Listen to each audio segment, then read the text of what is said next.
Mario! It's me, Mario! Sonic! Supersonic speed! Let's fight! Whoa! No. We're not fighting. No contest. We're just talking about it.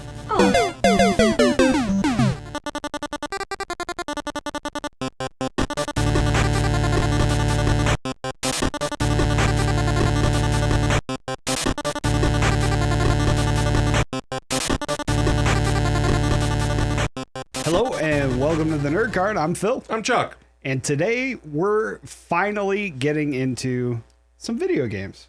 Yes. Yeah, well, that one in particular, as a matter of fact, we're going to be diving into the origins of both Mario And Sonic. Yeah. And it's really cool. I mean, for me, I grew up playing both of those games. Yeah, so did I. And like, you know, having a Nintendo growing up, and I think we've talked about this before. I went from the original Nintendo up to a PS2. Upgrades. So I spent a lot of time on that original Nintendo. Yeah, I mean, I was the original Nintendo, the Super Nintendo, not the Super Nintendo, Nintendo Entertainment System. In the mid '80s, I got my first for Christmas one year, like most me and my friends. Yeah, and that was my console of choice until the Sega Genesis came out. Which was 16-bit as opposed to the 8-bit. Sure. Which is where I got my first introduction to Sonic. Big difference. You know, yeah. Huge difference, right? You know, you were like, whoa. And now, I mean, by comparison to today's games, it's nothing. It's nothing. But, you know, Mario, I mean, when that Nintendo Entertainment System came out, you had Mario, obviously, but you had Duck Hunt. Oh, yeah. It was huge. Well, they were bundled together. Bundled together with the sure. gun and the dog that would laugh at you when you missed, you know. Oh, that dog. Yeah. And there was a rumor in every schoolyard that you could shoot the dog. I shot the dog. I swear, I shot the dog. But you can't. You can't shoot the dog. But Mario was the bread and butter, right? I mean, it was, everybody played Mario. Oh, Mario. If only I could control everyone the way I control you. Hop, you little plumber. Hop, hop, hop. Of course. Now, of course, the very first, the Super Mario Brothers game came out in 1985 when Nintendo launched their NES console in America. Yeah. And it was created by, I'm going to get this wrong and my son's going to kill me. It's Shigeru Miyamoto. That sounds pretty close.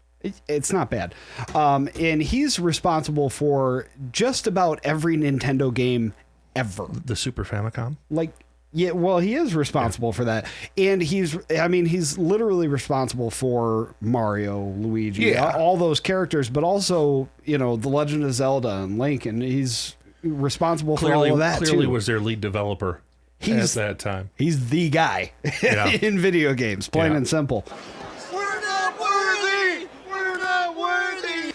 But this was also a revolutionary game because it was the very first side-scrolling platformer.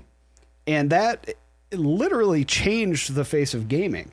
I mean, everybody after that came out with a side-scrolling platformer. And that was the style of game for a very, very long time. Oh, yeah. I mean, every game when you think about going to the arcade, you know, kids out there used to be a thing called an arcade that you would go to and it had video games and there still are. We went to one yesterday. Look at him. He's still so sharp. That's so inspiring. Tell us about the war. Any one of them. Yeah, but I mean, back in the day before the Nintendo NES came out, that was it. You went to the arcade. Sure. It wasn't like, you know, you didn't play video games. We played video games all the time, but we went to Galaxy Fun Center, which doesn't exist anymore. It doesn't, yeah. I remember going there. Yeah, then when you finally got a Nintendo, you could play those style games at home, and they were pretty close. Oh, yeah. To what they were in the arcade. Absolutely. And that was a revelation, right? That was huge. And I'd say that, I mean, nowadays, as we, you know, go through the history of games, I think the home consoles have surpassed some of the arcade stuff. Well, sure. With one exception. I mean, I got to say this. I took my son yesterday to an arcade, and they had this virtual reality Star Wars simulator. It's freaking awesome. Oh, sweet. It's really cool. But anyway, I digress. Yeah, We're getting back into Mario. Now, the original Mario game is the second best-selling video game of all time. What beat it?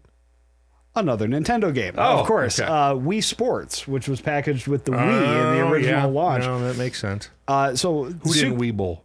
Yeah, exactly. Everybody Wii bowled. Yeah. Everybody did. And actually, an exciting announcement just like 2 days ago, as we're filming, they're now launching Switch Sports. Oh. Nintendo Switch Sports. So it's going to be like a rehash of the Wii Sports game. Cool. Yeah, it should be pretty cool. Yeah. Either way, they sold 40.23 million. How many?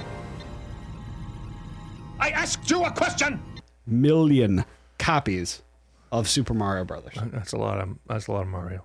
What's really, really interesting to me is that entire game, the whole data package for Super Mario Brothers, 31 kilobytes. Inconceivable. That's like a saved game file on a computer. Seriously. It's a tiny file and changed all of gaming. Oh, yeah. I mean, with an 8-bit system, you don't need that large of a file, but that it's incredible that entire game is 31 kilobytes. That is incredible. I never knew that. I mean, but it makes sense. I mean, the resolutions, then you're talking about standard definition, and most televisions actually in 1985, standard def would be what DVD actually is below DVD quality. Oh, sure. Yeah. A DVD is 480p. A standard def TV in that day and age probably would have been closer to 340 by something. Yeah. And that's a good one in 1985. Seriously. So the pixels and the lines of resolution, and they actually weren't even progressive scan. It was interlaced TV tube. So, Yep.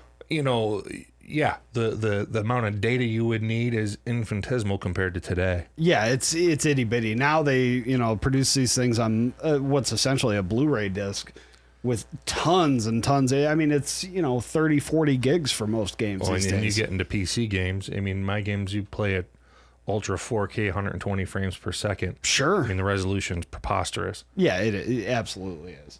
But there's a couple of really cool little tidbits about the game. Obviously, there were glitches when it first came out, and most of them are fairly famous. You can do an unlimited one-up glitch. Yeah. Any world that has a Koopa coming down the stairs.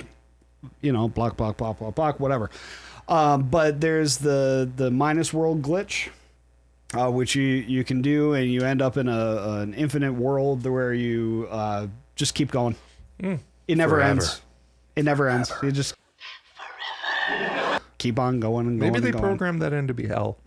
It could be, but the same thing happens if you jump over the flagpole, Right. which of course every kid in my school claimed to have done. Everybody wanted to do, and nobody did. But I don't think I ever did. I know we tried all the time. of course, and it is possible to do. However, it's difficult, and when you do, you just keep going. There's nothing beyond it. You crash the game, essentially. You do a soft crash of the game. That's kind of a bummer. But one of the things that, in researching this, I mean, I know an awful lot about Mario. I grew up doing it. He knows a lot about it. I did quite a bit. But one thing I learned is the Plays it sound. quite a bit now. Well, yeah. The sound of a power-up. Like when you grab a mushroom and just said... I'll trust Chuck to put the sound in there. Sure. You can trust me. Is actually just the end of the level. When you hit the flagpole and and hopefully Chuck replaces that sound with the actual sound. All that is, the power-up sound is that sped up. Cool. That makes sense. It's really cool. You can see that. Yeah. I had no idea that was the case until, a few months ago. And then, thinking about it, you go, huh. Yeah, I guess it is. Well, back in 1985, the guy doing that development work, that probably was a huge accomplishment. Yeah. Probably worked on that for hours. Oh, absolutely. And you know what? It worked out great. Of course, Mario was not the original name of Mario. Right. It was Jumpman back in those days. And, it was Jumpman in Donkey Kong, and he was actually a carpenter, not a plumber, which is kind of weird. But when it went into... Three of those barrels. Yeah, exactly. So they had to be good with the making barrels. Well, and he had the hammer, He had to be able to do all that stuff. Yeah, doing his thing, But when He it can came... have multiple trades. He could be trained as a carpenter and a plumber. Heck, he's a doctor. I mean, it's I mean, maybe he's a millwright. I mean, you never know. I mean, Mario's gone through several careers. Absolutely. The professional, athlete. He's been a boxer or a referee for a boxing, and all sorts of stuff. He was a doctor. I don't think he's a real doctor, man. I don't think he got his degree. He probably just slept at Holiday Inn last night. That is an old commercial reference. It is. All right. But yeah, his original name was Jumpman, and then he was renamed for the landlord of Nintendo USA, it was not meant to be flattering. But it is what it is. Either way, Nintendo definitely hit it out of the park with the original Super Mario, and it's spawned several... No, it's a multi-billion-dollar hundreds brand. of games. Yeah, it really is. So that's what kicked it off. Stay tuned. We're going to talk about what came after. Yeah.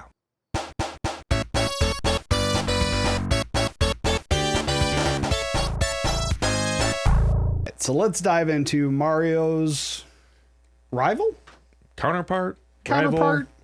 Sure. Something like that. Yeah. What we're talking about here is, of course, gotta go fast. And it's not Ricky Bobby. Sonic. Or Grogu. That would be Sonic the Hedgehog. Yeah. Now, his first game was in 1991. June Genesis. Yeah, June of 1991 on a 16-bit system, the Sega Genesis. Yeah. Now, the graphics of Sonic the Hedgehog, when it first came out, were mind-blowing. Oh, well, God, yeah. I mean, I remember when the Genesis came out, that's what, that's when the video game console wars officially started, in my opinion. Oh, yeah, you're absolutely right. Sega had an 8-bit system, and some people had it, but it wasn't near the market penetration that the NES was. No, not even close. But when the Genesis came out, all of a sudden it started taking people away from the NES. Right. Because the Super Nintendo the Genesis had like a year without the Super Nintendo. Sure. I can't say that unequivocally, but if my memory, it was like about a year before the Super Nintendo came out. Dominated the market. Dominated because the Genesis was just a technological step above the NES. Mm-hmm. And the game that came with Genesis was Sonic. And I'm sure Sega designed Sonic, of course, on the heels of Mario, on the shoulders of Mario. It's funny you say that. Sonic was literally created because the head of Sega came down and said, we need something to compete with Mario. Show me what you got. Yeah. The project, Sonic project, originally was codenamed Defeat Mario. Oh, it makes perfect sense because the game, you can tell by the game's design, that's what it is. It's a more advanced, higher graphics output version of Super Mario Brothers. Sure. That's exactly what it is. I like what you got.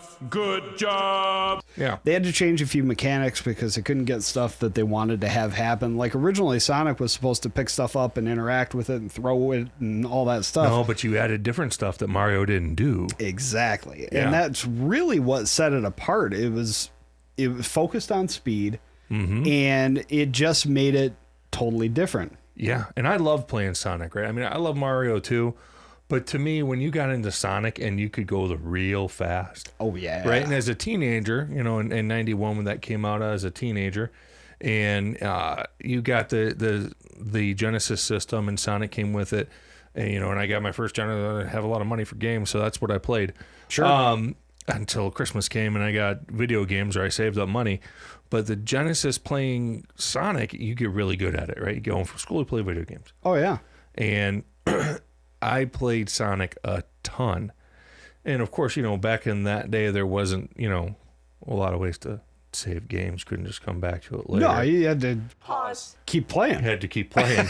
That was it, or you lost everything. So you'd play that for hours. Came over to have sex with you. No, don't rush. Jump in the tank. We said no tanks. There are no rules in hell. A big med pack. I need a med pack. Told ya. Sure. And you get really good at it. And then you got to the point where you could do all the stuff super fast. Oh, yeah. And that became the fun part, right? Seeing how fast you could go. Well, and that was always a part of video games, like from the arcade forward, it's all about muscle memory, especially with platformers like that and the old arcade games. So you would get to the point, exactly what you're saying, that you could just go fast and you know what you're doing and you hit jump at the right time and you know, you got it. Yeah, you just knew what to do. You weren't thinking at that point. Just as you said, it was muscle memory. Exactly. That's all it is. Yeah. And, you know, Sonic is great for that because, heck, you don't see a lot of the level. You're going fast. Oh, yeah. You know? And it was that illusion of speed that made it fun, right? It's just like Of when course, you drive yeah. a car fast out on the road. Yep. Same kind of theory. So I remember doing that a lot, you know, when you would get to the point where you'd, you know, get to the end of Sonic and you just in one sitting, Yeah. you know, but it was a lot of fun to play. Well, and I'll tell you, a lot of platformers, especially so back in the, you know, the Nintendo, the Genesis days, video games were a lot harder than they are now. There's a phrase in the industry just called Nintendo hard, and it's, you know, alluding to those original Nintendo games that were just so incredibly difficult to beat. And, you know, Sonic is one of those as well. The only platformer that I went through and beat easily was like Mega Man 2. And it's still my favorite 8-bit game of all time. I love Mega Man. There's a ton of Mega Mans in this house. story. Chuck can tell you. Yeah. But you know, that was one that it was difficult, sure, but it was beatable. To this day, and I'm ashamed to say this, I have never beaten the original Super Mario Brothers. Shame. Shame. Shame. I've beaten it, but God, it's been years. I haven't done it in 30 Mario years. 2, 3, Super Mario World, as you go further in the series, I can beat them. Yeah. But the original Mario Brothers, never once. The original Mario Brothers has that, you know, what do you call it? The hitbox. Yeah, well, and the hitboxes are just in the wrong spots. And, It's brutal. Sometimes I remember being a kid getting furious Oh, sure. when you would get you and it didn't get you. Yeah, oh, yeah. That happened all the time. I would get so mad. It's like, it didn't get me.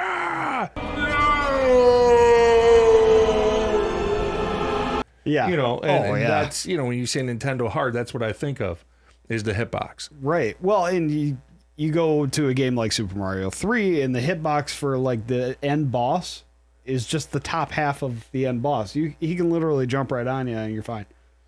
As long as you're ducking. Anyway, there's a nice little tidbit for you. Well, there you Super go. If you Mario didn't 3. know, now you know. Now you know. If you're having trouble with Super Mario 3, Phil's got you. It's cool. I got that. Yeah. Either way, we're talking about Sonic, though. And one of the interesting things for me when talking about Sonic was the fact that Dr. Robotnik, or Dr. Eggman, he had a different name in Japan than he did in America. That's not uncommon, though. That happens a lot with a lot of products. Yeah. Between Japan and the U.S. His name in Japan was Eggman. It was Dr. Eggman. But when Cuckoo. Yeah, exactly. Something like that. Not quite a walrus, although he does look like it with the mustache. I and mean, everything. it kind of checks out.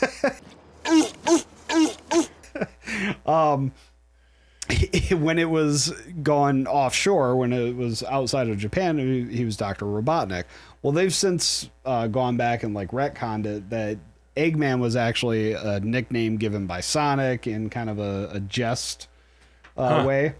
But yeah, his official name is Robotnik now with the nickname of Eggman, when originally in Japan he was just Eggman. I did not know that. Well, that's what I'm here for. That's what I do. I drink and I know things.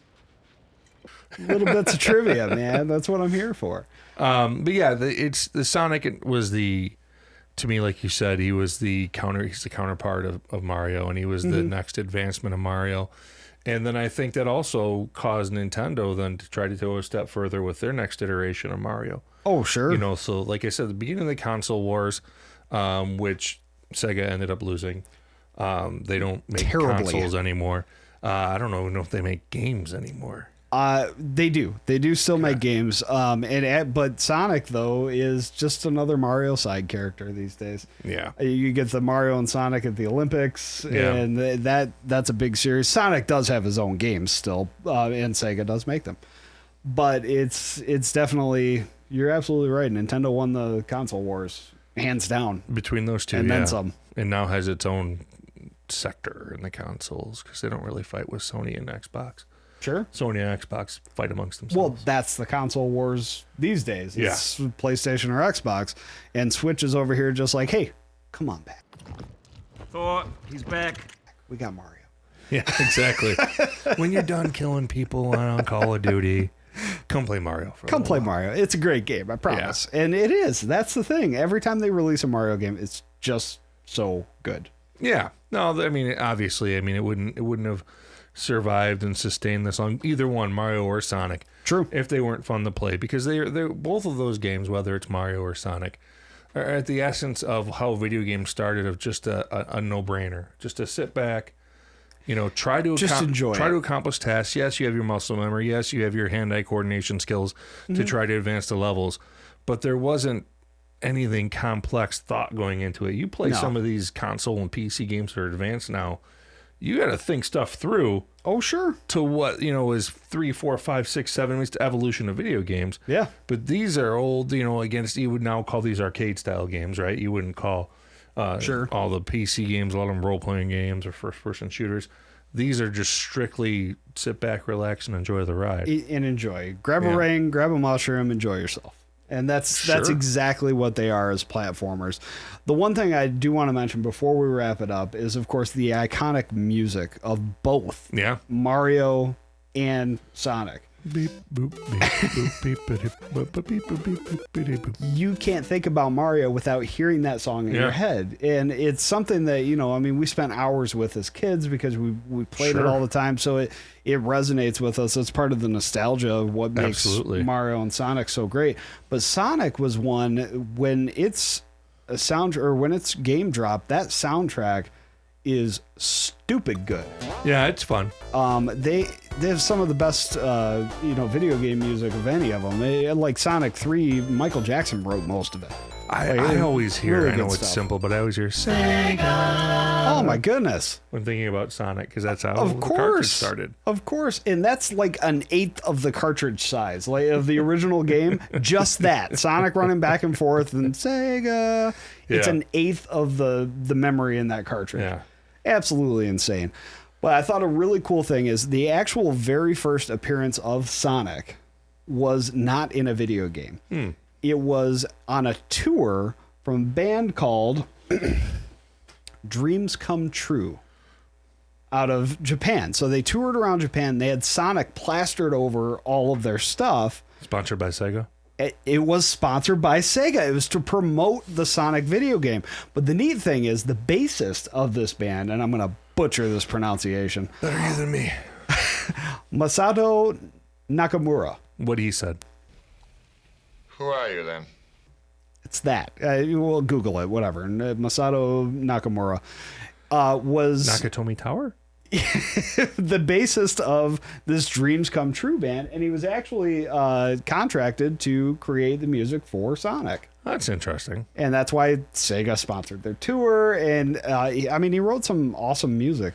Yeah, it's interesting how that all played out, and it's a little off tangent from Sonic, but with Sega losing the console wars, they had a system, Dreamcast came out, that was way ahead of its time. Oh, sure. Dreamcast, you go on the internet, you could do all kinds of stuff with the Dreamcast. Yep. And it never took off. I had one and I pre-ordered it. It was a fun system. It had pretty great graphics for when it came out. Sure. But it never latched on. That was the system that killed them.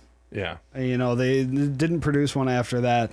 And I think Nintendo ended up with the GameCube, which actually didn't do all that well either. And I think the Dreamcast was going into PlayStation's territory. PlayStation was the almighty. That's at what that did time. it. Sony came in and started spanking them. So the Dreamcast, the GameCube didn't do well. The only way Nintendo survived that was to come out with the Wii had motion controls. The original PlayStation came out and made your Super Nintendo and your Genesis futile.